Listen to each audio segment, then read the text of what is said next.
Alright everyone, welcome to part 3 of Ask the King, episode 45. I definitely recommend that you watch Parches.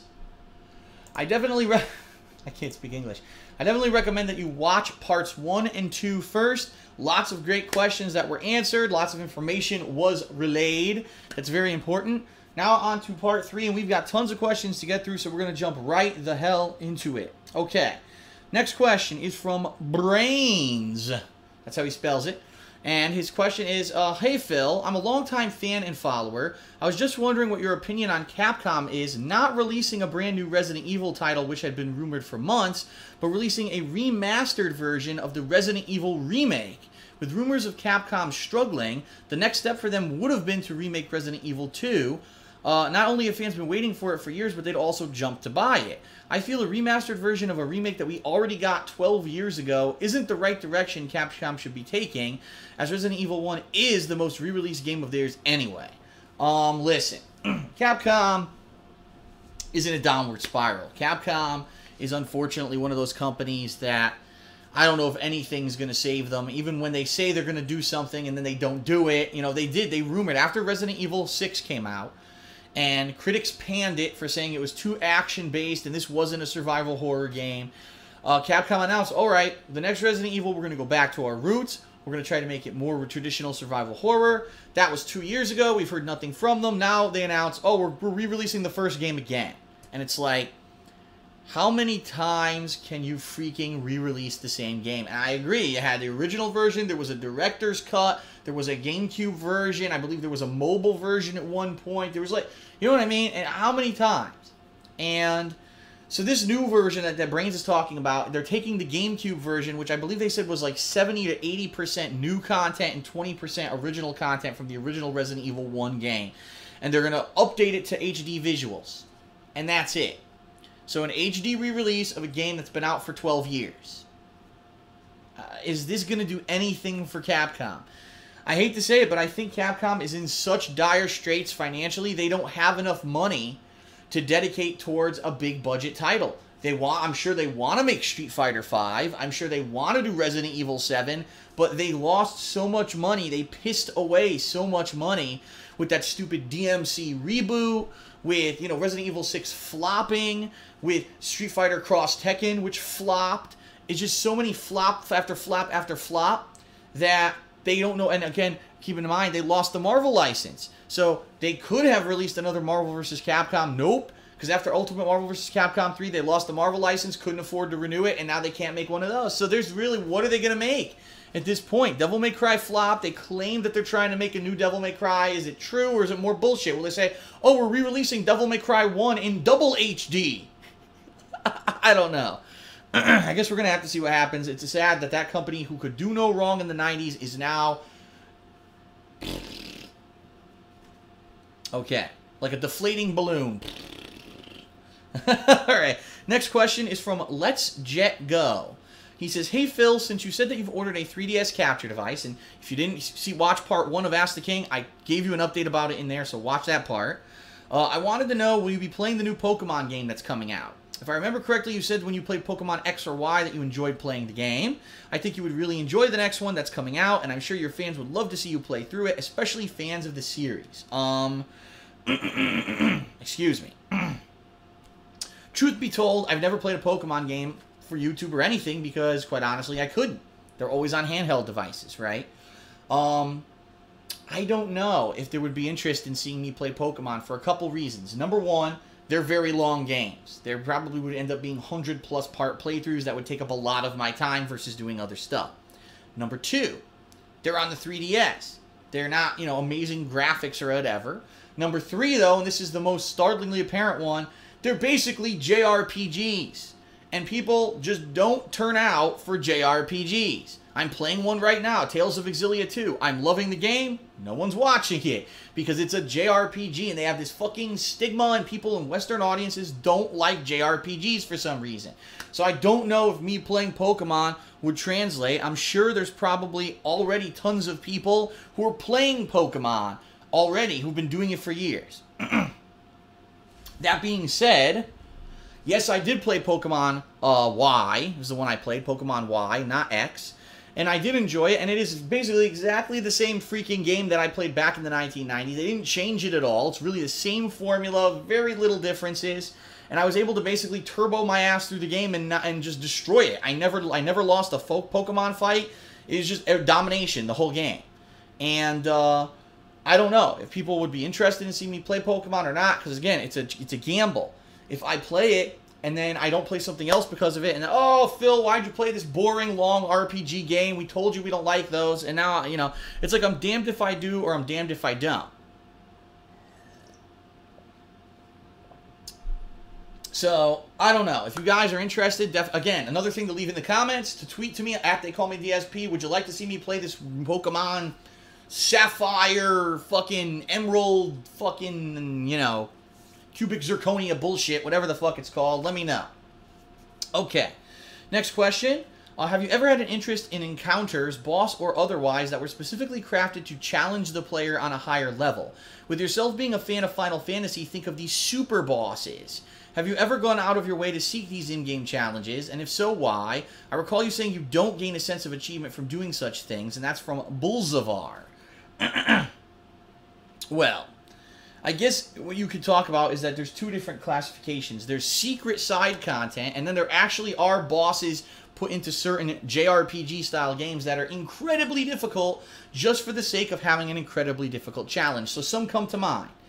In Final Fantasy VII, I believe it was Ruby and Emerald weapons in the United States version of the game were insanely overpowered bosses. You basically had to grind your characters really hard, get the best abilities in the game, spam them in a loop in order to even have a chance against those bosses, okay? I remember in, it was actually Super Mario RPG, there was a hidden boss that was supposed to be like a boss from Final Fantasy, like an Easter egg, tongue-in-cheek, because Square Enix developed the game. And it was a hard-ass boss, but once you knew how to beat it, you know, it was pretty easy to beat, actually. Just recently, some games I played, Lost Odyssey, had a secret final boss challenge that really was way harder than anything else in the game, and I almost beat it. I got this close to beating it, and then I fucked up, and then he did a turn, and he killed me. The thing is, the boss literally takes about 45 minutes to beat, even if you've maxed out all of your characters. He's that difficult. So, I can understand why they're in the game. They're put into the game because they're seen as like the ultimate challenge. When you've beaten the game, you've seen the story, you've done the standard stuff, you like to have maybe an extra challenge thrown in there. I remember that in Final Fantasy V, which I never played, I may actually do a playthrough of that at some point. Final Fantasy V on the Super NES, there's actually a boss at the end called Omega Weapon that it looks like a normal enemy. And if you walk up to it, it'll insta-kill your whole fucking party because you're not leveled enough to kill it. You actually have to level your party up almost to max to kill this thing. And there's no reason for it to be in the game. You could just walk right by it and ignore it, and then you just progress on, you beat the game. If you kill it, you get like a bunch of experience points or whatever, but there's no reason to kill it. You don't get a rare item, there's no reason. And quite honestly, in Final Fantasy VII and all these games I'm mentioning, there's really no reason to kill those optional bosses. They're there just as a challenge, not necessarily as something that is going to help you beat the game. Basically, if you can beat those bosses, you've already mastered the game. So, they're nice Easter eggs. There's nice things to have in there as additional content. Do they, to me, wow, I finally beat the hardest boss in the game. Do I feel massive accomplishment? Not necessarily. I will say this. In Blue Dragon, which I did do a playthrough of earlier this year, by the way, if you want to check it out. In Blue Dragon, there are some optional bosses. There's two bosses that I did not beat in the game when I was doing my playthrough because they actually do take a ton of grinding and a lot of effort in order to defeat these bosses. And I didn't do them. I did beat them in my original playthrough of the game off camera when the game was brand new because I thought, wow, I could get an achievement points for it or whatever. And I really have to think that the era of the achievement points or trophies as rewards for doing the super rare stuff has actually made people more angled to do them.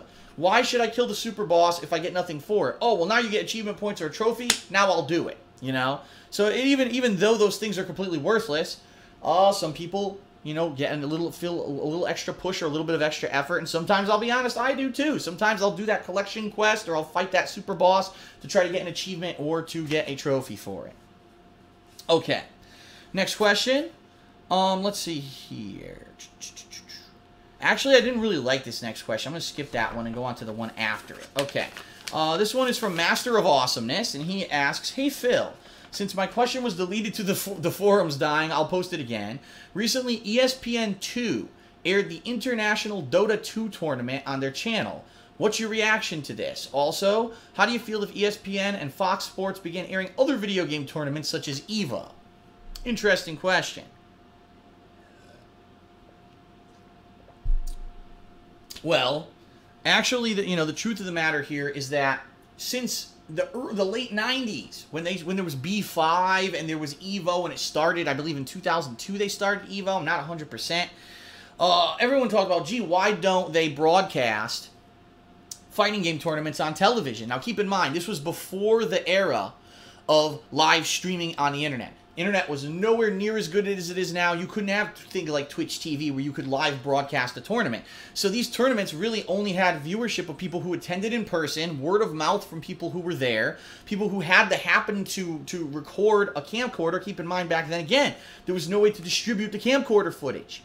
You couldn't actually digitize it and get it easily on a computer. It was very difficult to do so. In fact, there was this guy, he is a Super Turbo player in the northeastern United States who was from the Philly area, and his name was David Spence. David Spence was the one guy who would go to every tournament and record all the Super Turbo matches. And he had a library of tapes at home, a huge library of tapes that he would watch back to help him with his Dalsim gameplay. He was a Dalsim exclusive player. But no, I don't think anything ever happened with that footage, right? It went away because, again, it was analog versus digital, and now the internet era. What happened to it all? So now you're talking about today. Today, wow, okay, so ESPN 2 broadcast Dota 2. But it already had how many views on Twitch? You know what I mean? Like, it probably had hundreds of thousands, if not more, views on Twitch. So really, the internet generation versus the television generation is really going to get any kind of mainstream, massive attention on television. I don't know. Maybe it could, but I think that the internet has already made that possible, and so it's making games like Dota 2 and events like EVO already way bigger because of that live interaction, live streaming aspect.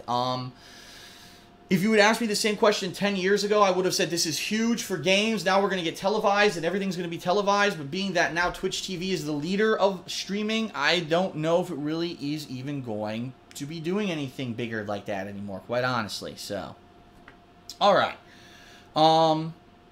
Next question is from Music Kid 96, and it's a long one, so brace yourselves, okay? He says, hey Phil, as you know, gaming has advanced in many ways over the past several years. Photorealistic graphics are blurring the line between reality and fantasy. In-game music is now being recorded and performed by symphonic ensembles as well as well-known musicians, and powerful new technical achievements are being reached every single day. These are considered by the gaming community to be positive advancements for the most part. However, there is a considerable amount of debate over the advancement of storytelling. I can't speak English today. Storytelling and narrative in games.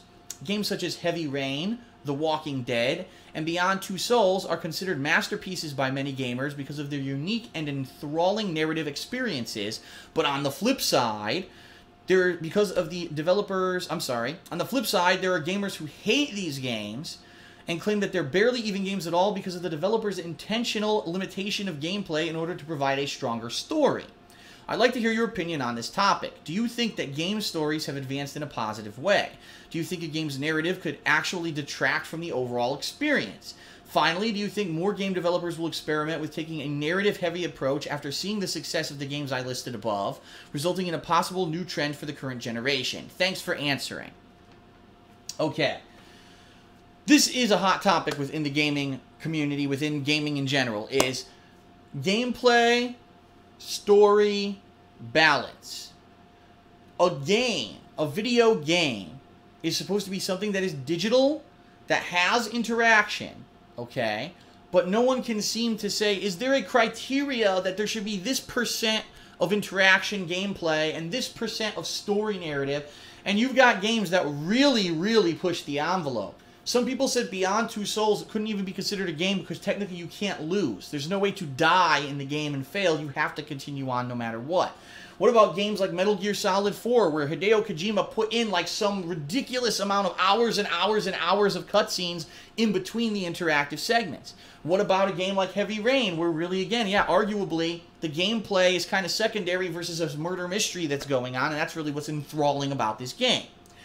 On the flip side of all that, you could compare those games to, say, a game such as Dark Souls that has an incredible amount of gameplay in it. There's a huge amount of locales, a huge amount of enemies, and really, when it comes down to it, the lore of Dark Souls, there is lore, but it's not like a concrete narrative story that you would understand from start to finish, such as a game like Beyond Two Souls or Heavy Rain has, right? It's more of, okay, you're some guy, you're dead, you're trying to get some souls from some asshole, and there's a king, you kill the fucking king, you stab him in his fucking ball sack, and you make a choice if you want to burn. The ending doesn't even make fucking sense, and really the game is about gameplay, quality gameplay, not about the narrative story going on around everything. There is one, but it's not that important, okay? So, really, when it comes down to it, it's going to be dependent upon the gamer and your preconception of what a game should be. For me, as a person who grew up in the 80s and 90s where games were predominantly gameplay-based, but then when I got immersed in things like Final Fantasy and Chrono Trigger and Secret of Mana and Earthbound and all those RPGs that, yes, there was a gameplay element, but there was also a heavy story-based element, I had the luck to be seeing the best of both worlds. Street Fighter is 100% gameplay. There's no coherent story behind Street Fighter besides, you know, that M. Bison's a dickhead, Akuma's a powerful asshole, and Chun-Li has giant fucking legs. That's all you ever knew about Street Fighter. No one really cares about the definitive lore of Street Fighter. It's all about the gameplay. But that doesn't mean that there can't be games that are heavily narrative-based. And if anything, as we've advanced the graphics, we've advanced the music, as we've had everything advanced to the point of photorealism, we're now having games that are basically becoming interactive movies. And I think we're pushing the boundaries of what is a game and what is a movie. And is it okay for a game to have limited gameplay for the advancement of a story? And I think the answer is yes. I'm okay with playing an incredibly gameplay-centric game like Street Fighter or Dark Souls. Those games have their place, but so do games that are becoming more artistic and more about narrative and more about presentation. I think those games have a place too. So I think that what we have now is a unique time where you've got one group of people, I like this, and they're just butting heads, right? Instead of taking a look at each other's shoes, right? We'll take a walk in someone else's shoes for 5 minutes and see how someone could like a different style of game. I may not like a certain style of game, but I'm not going to sit here and say, fuck you, asshole, because you only like that style of game. I've become a much more accepting person over these years that I've done stuff on YouTube. I used to be like that. I used to be, oh, Street Fighter, Street Fighter, Street Fighter, and if you don't understand how competitive Street Fighter is great, then you're a dick. But now I can see how people might like it, might not like it, might like a different style. I've become a much more varied and wider person. Not this way physically. I actually lost weight over the years I've been doing this, but my horizons of understanding of gaming and art in general, artistic thought, is different in my head now than when I started all this. And so I think there is a place, obviously, for those games for people who love it. I personally loved Beyond Two Souls. I was pissed off that so many critics, oh, well, this game has, like, no gameplay in it, so it's like a 4 out of 10. Like, you're a fucking asshole, because if you're saying that it's the only reason you're giving the game a low review, it means that you don't have the artistic vision to understand that games are changing to be something different. They're not just sit there for 12 hours and mash a controller and do repetitive gameplay anymore. They're evolving. And if you refuse to see evolution, you get left behind. And unfortunately, that's why I don't take the game media seriously a lot of the times, because they have these bogus notions about games that are just out of control. And I like it. I definitely like these narrative-based games. I want to see more of them.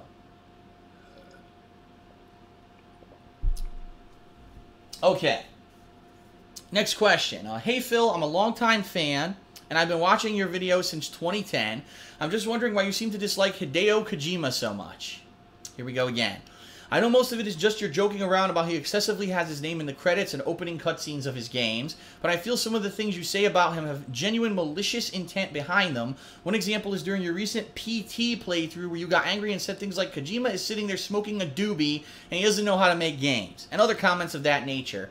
I was just wondering if you're joking around with comments like that or if you have genuine disdain for Kojima. Thanks. And that's from Smelly Day Goes. Well, I've answered this question before. I'll do it again because undoubtedly, every year now, you're going to have thousands more people who are listening to the complete nonsense smear campaign about me and how I hate Kojima, I don't respect game developers, and the KWO is after me. Listen, I like Hideo Kojima and his work. I do. I actually very much enjoy the Metal Gear Solid games. I do. I wasn't good at them, but that doesn't mean I didn't like them. Okay? Now, what I have issue with Hideo Kojima is that he tries to do things that are so outside the box and innovative that unless you know what you're doing or how to do it or beat it, that you wouldn't be able to, and you're going to have repetitive fails, and it's going to frustrate the fuck out of the gamer. Some people see this as like amazing artistic masterpiece. He made something so cryptic that it's hard to find. It's genius. To me, I say it's stupid. Because when I play a game, I want to play a game that's a functional game. And the reason that I raged during this PT playthrough is because the final puzzle of this playthrough, this teaser that he made, is so fucking cryptic. There's no instruction in the game whatsoever as to what you're supposed to do to figure it out. He didn't care, and he even said, they asked him at Gamescom, did you do that on purpose? He said, yes, I purposely made the final puzzle incredibly difficult, ha ha ha. And he thinks he's like some high and mighty god of gaming that he designed this final puzzle that's so cryptic. To me, I think it's fucking stupid. If I play a game, I want the game to be functional, to tell me what to do, and yeah, there should be an element of challenge, but not just fucking endlessly wander around and figure it out for yourself with no hint. I mean, come on. Here, I'm going to give you a task, right? I'm going to build this piece of machinery for me. Oh, by the way, I'm not going to give you the instruction manual on how to do it. You just fucking figure it out for yourself. Haha, I'm a genius. That's literally what the issue was, what I had issue with the end of it, because I was so disappointed that that playable teaser was so fun up to that point. Up to that point, that final puzzle, I was able to figure out all the stuff in the playable teaser. That last one, there's nothing to figure out. You just fucking fuck you. It's literally fuck you. If you randomly figure it out, you do. If you don't, fuck you. And that's literally Kojima in your living room saying, fuck you, you wasted your time on playable teaser because I'm a dick. He was just basically being a dick. And that's the kind of shit I don't put up with. Like, no, if you're going to be an active dick to the gamer, then you're going to deserve to get criticized. So in that regard, I criticize Kojima. Yes, Kojima. That's not game design. That's being an asshole to the person who's going to spend money on your product, and it's not respectful or respectable to the consumer or the gamer. You should actually tell them what to fucking do so they have an inkling of what to figure out. It's dumb. And the thing that I've criticized Kojima for over the years is that it seems like he doesn't want to be a game designer. He wants to be a movie director. Because take a look at the stuff that he does with Metal Gear. 14 hours of cutscenes in a video game? A 2-hour long ending cutscene? I mean, just make movies. And of course he's, oh, I do not want to make movies. Yes, you want to make movies. Stop lying to yourself. You want to be a director. Why else are you teaming up with a movie director to make the new Silent Hill game? Because you want to be a movie director. Just face it. So, those are the issues that I have. I don't dislike Hideo Kojima. In fact, it's funny because the KWO, right? These children, these immature little fucking idiots who sit behind their computers and start this whole movement about TSP sucks, he's not good, you shouldn't watch his content, blah, blah, blah. I created the KWO. The KWO was my idea. It was a joke. I made a joke while playing a Hideo Kojima game about the KWO. A fan made art of it with me and John Rambo with Kojima and a few other people, and we were putting it up on stream, and then the idiots turned it into their own bullshit that I hate Hideo Kojima, which is bullshit. It was a joke. But that's the thing. The little bit of hint of truth that, yeah, I have some issues with Kojima, gets turned into Phil hates Kojima, fuck him, he doesn't respect any game developer, and blah, blah, blah. And that's the problem with the internet. There's one of me, and there's an endless number of you, the viewer. And they could all go out there and spread their slander, and there's absolutely nothing I can do to actually dispute it. I can't. Because for every one time that I address something like this, there's another 14,000 things that they can say about me that I can't directly address. And that's the problem with internet popularity. It's a new thing. It's not like celebrity. Because with celebrity, one person in a gossip magazine says something about Tom Cruise and who gives a fuck. But now, 14,000 idiots all say the same thing. Oh, there must be credibility to that. There's no way for me to disprove it because it's 14,000 negative things about me, and I can't dispel it, right? I can't just sit here addressing the negativity all day. So this, oh, Phil hates Kojima? Complete lie. I actually like the Metal Gear games. I quite liked PT until the final puzzle where Kojima, probably literally, which is what I said during the playthrough, well, I want to do something that's different. So I'm so smart, I'll kick my legs up like this, I'll smoke, I'll have a nice cigarette. let's make a puzzle that has no solution unless you randomly find it or if someone tells you how to do it. Because I'm Hideo Kojima. And that's the kind of attitude I don't like. That elitist douchebag attitude of a game designer. And that's where I have issue with Kojima. There you go. Alright, next question is from DopeFelon306. By the way, we're winding down. We only have one page left and we're about to get through those quickly. Hey Phil, I've been a long time fan, since your Resident Evil 5 playthrough back in 2009. Been following you ever since. Here's my question. I've been a gamer for most of my teenage and adult life, and I enjoy playing video games just to relax and to relieve stress from my full-time job. About 4 years ago, I got divorced from my wife of 5 years because of fights over video games and how I'd spend too much time playing them and not hanging out with her. And honestly, I didn't really play for too long at all. Maybe a few hours, 2 to 3 times a week. Anyway, my question is, since you're now living with your girlfriend Leanna, do you think any issues will arise with you gaming all the time? Gaming is your full-time job, so how do you balance your relationship and your work? Well, wow, that is a pretty messed up situation, okay? And I apologize, first of all. I'm very sad to hear that that happened between yourself and you know, your ex, and that you couldn't make it work, all right? For me, I have a unique situation. Because, yes, my hobby of video games is also my job. So, you know, hours and hours a day, I get to sit here in my office and play video games and make money doing it. So, really, when I step outside of this office, it's not like, man, I really got a craving to go back and play that game. You know what, I've played it. I got it out of my system. It helped me relax or unwind or whatever it was that I was doing, enjoying playing the game, and that was my work. So for me, it's not like I step out of here and now, oh, I'm going to go play games again. And Leanna's like, oh, no, you just worked 8 hours and now you're going back to play more games? What's going on? That doesn't happen. I can tell you this, that yes, you know, when you're in a committed relationship like that, and especially if you're living together, which it sounds like you were, that, yeah, you're going to have times when if the other person isn't doing something or they're apart from you and they're not occupied there. Like I can tell you right now, Leanna is a little upset because I'm here working a lot. And, you know, she wishes that she could spend more time with me and do more stuff with me. I'm like, but that's life. You got to treat it like this. Imagine instead of me being in this office playing games or doing Ask the King or whatever it is I'm doing, I'm driving off to an office and working a 9-to-5 job, and then I come back after 5. That's how you really have to picture it.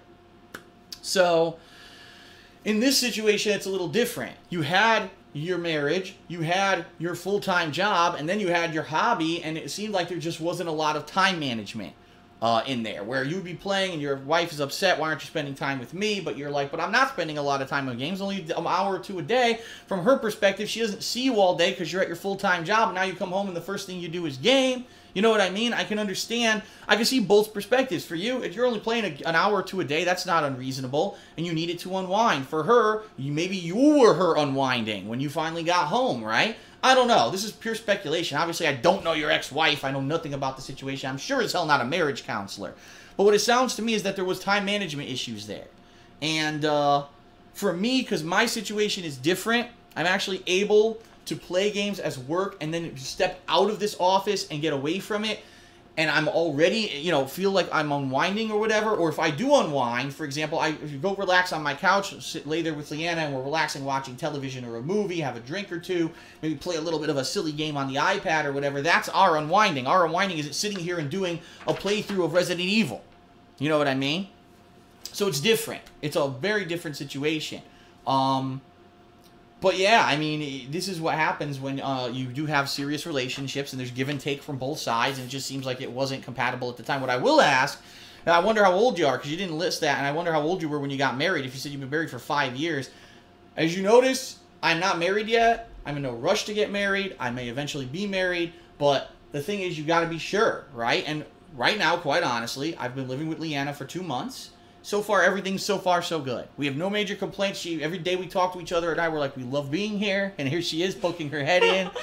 Look at this. We say we love being here. You know, our time management skills so far have been pretty good. It's not like we don't see each other or whatever. And everything seems to be working out fine. And, you know, eventually, yeah, once we live together for a certain period of time, and then it's a good period of time, you know, you poke your head and you stick it in a little more, but you can't, you're not in the shot. Well, the chair's in the way. Oh, that's true. But you know, it may happen. but it's eventually something that would happen once we feel that it's due time. And it seems to me like if this was the case, if your wife was just annoyed that you were playing games 1 or 2 hours a day, that maybe you jumped the gun. You know what I mean? You got to take your time and be sure that you're fully compatible, and maybe that was the situation. I don't know. Again, it's hard for me to answer questions like that when it's completely from speculation. I have no idea knowing about, you know, your wife or your situation or how the hell that happened. But it's all about time management. And so far, I think for the most part, we've got some decent time management going on. And that's why it's working out so well for the past 2 months. Right? Well, I'm going to go make dinner again. Again? Well, I was working on it, and now my hands smell like garlic. Okay. Yeah. Come on. By the way, nice advice. You don't even ask me about the advice? Huh? You were cooking. I couldn't... Yeah, well, I was watching the screen down there. All right. You didn't close the door. There we go. Ugh. All right. So, we've got a few more questions to get through, and then we'll finish up this episode. All right. These are pretty quick ones, so this will be good. Probably another 10 minutes, and we'll be all set. Okay? From Ryu Genji 1786, who's been submitting me a lot of fan art recently, asks, has your opinion on the current consoles changed since when you originally bought them? So talking about PS4, Xbox One, and the Wii U exclusively. Do you think that the PS4 is the best console out of the three? Do you think the Xbox One got on par with the PS4 with all the recent changes?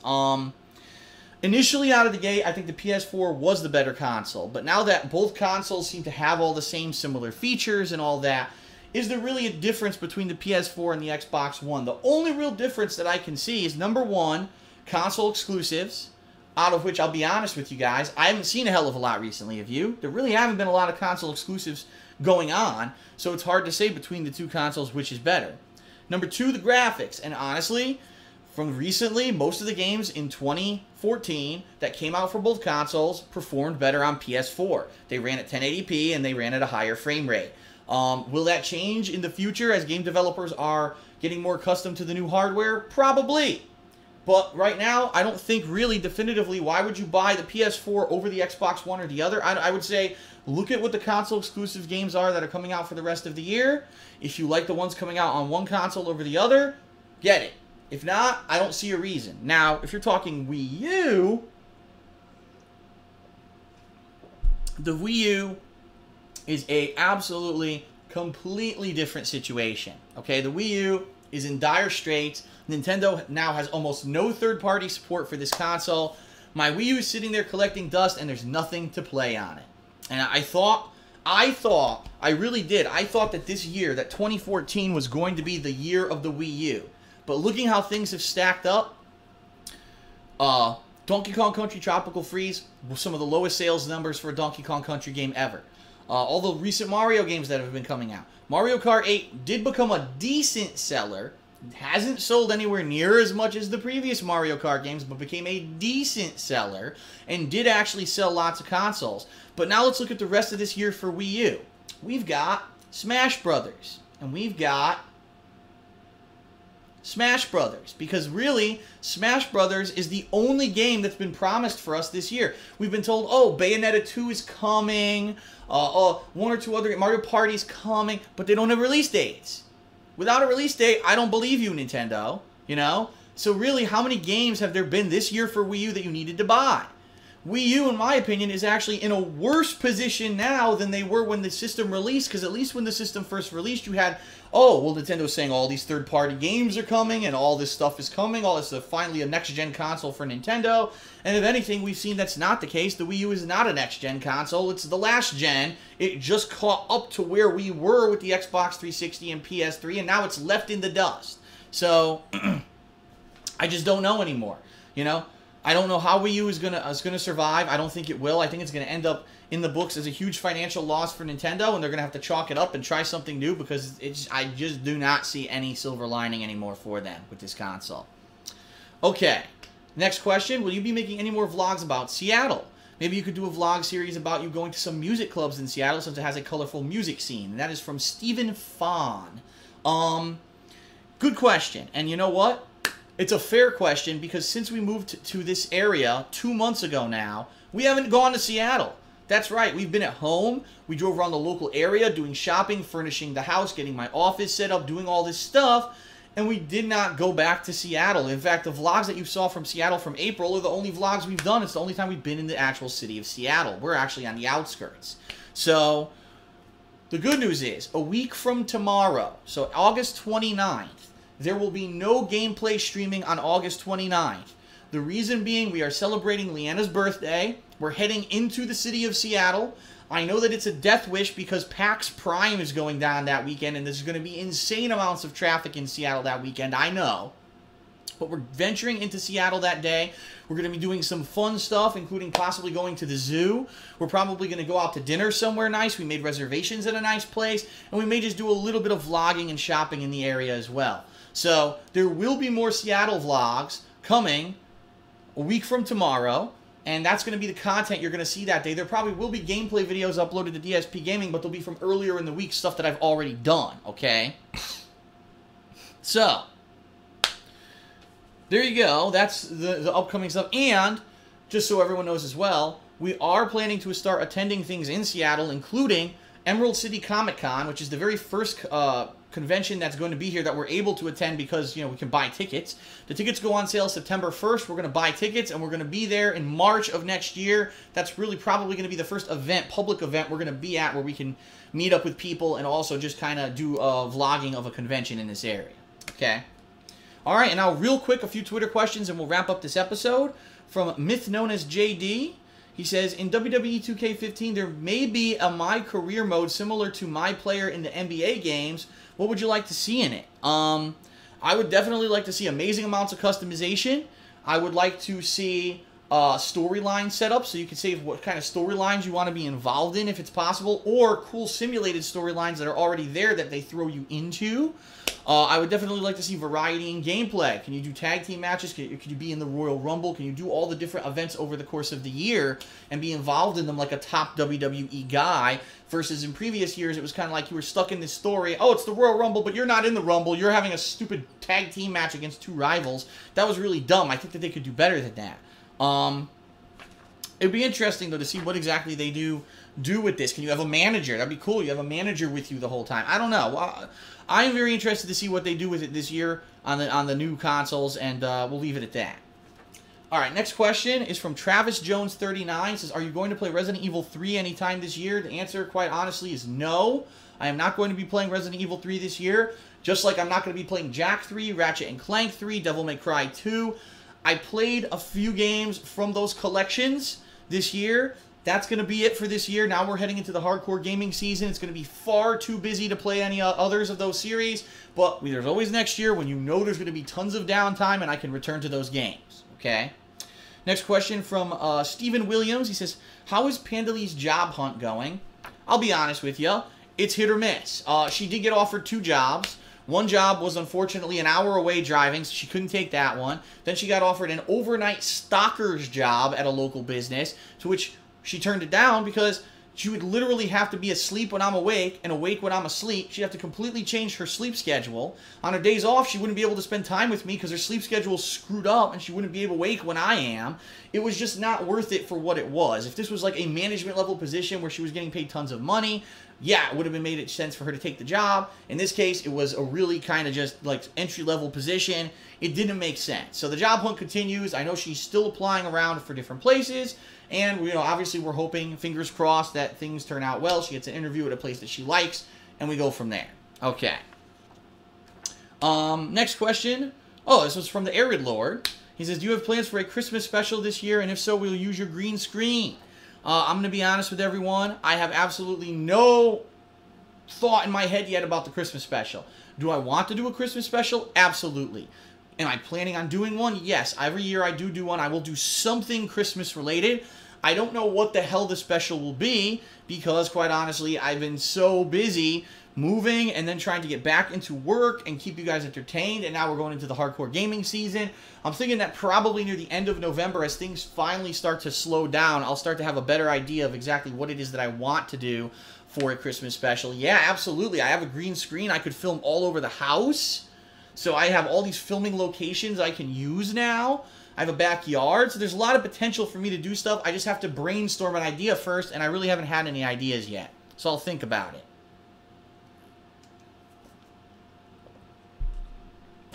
Okay. 2 more questions and we're all set. Next question is from Sean Nicholson. He says, will you be playing the procuredly generated game No Man's Sky when it comes out on PS4 next year?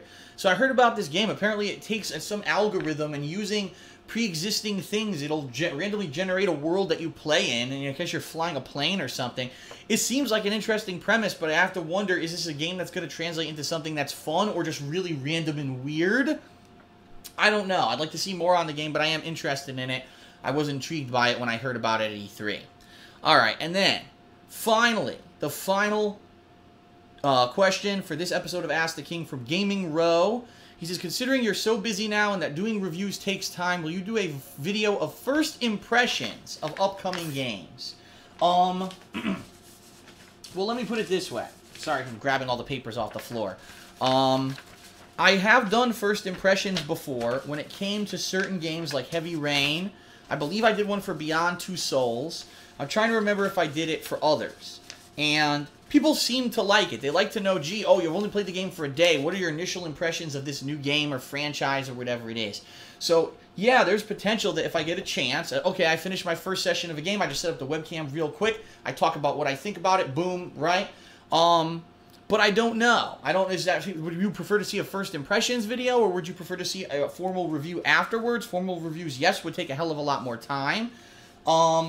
But it's something to think about, just along with a lot of the other ideas that I got, like movie reviews and stuff on this episode of Ask the King. I thank you guys very much for all your questions, because you're giving me new ideas of things that I could branch out and do differently that will provide better content for you in the future. So, all right, everyone.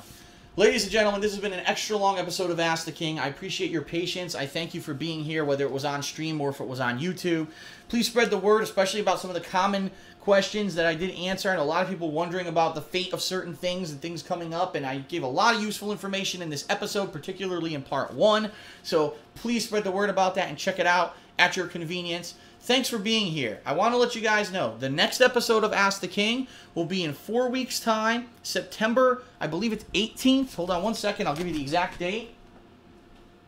Yes, it is Thursday, September 18th. Will be the next episode of Ask the King. As long as everything goes fine with the gaming and the hardcore gaming season, that actually seems like it's a slower week, so it would be the perfect week to do it. No vlog next week, everyone. I want to make that clear. Usually on Thursdays, I either do Hate Live or Ask the King. There is no vlog next week because since I'm taking Friday off to spend with my girlfriend in Seattle for her birthday, that means I have to work all day Thursday with gameplay, so no vlog next week. Thanks, everyone, for watching. I'll see you later. I hope you'll check out new gameplay. Peace out. Bye-bye.